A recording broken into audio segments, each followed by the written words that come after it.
আর আমরা ক্রিকেট খেলার জন্য বাংলাদেশের নির্বাচন পিছিয়ে দিব, এর চেয়ে উদ্ভট, অবাস্তব, অযৌক্তিক কোনো প্রত্যাশা হতে পারে না। বাংলাদেশ টিমে যদি মুস্তাফিজ অন্তর্ভুক্ত হয়, যে ভারতে বাংলাদেশ ক্রিকেট টিমের T20 বিশ্বকাপ খেলার কোনো রকম পরিস্থিতি নাই। ক্রিকেটের ক্ষেত্রে আমাদের কোনো ডেভেলপমেন্ট নাই। আমরা 2টা চিঠি দিয়েছি।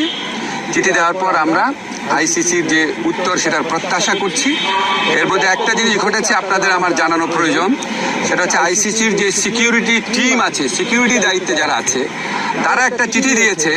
সেই চিঠিতে বলা হয়েছে 3টা জিনিস হলে বাংলাদেশ টিমের নিরাপত্তা আশঙ্কা বাড়বে। একটা হচ্ছে বাংলাদেশ টিমে যদি মুস্তাফিজ অন্তর্ভুক্ত হয়, 2 হচ্ছে বাংলাদেশ যে দলের যে সমর্থকরা আছে ওনারা যদি বাংলাদেশের জাতীয় যে জার্সি আছে, আমাদের ন্যাশনাল জার্সি আছে, এটা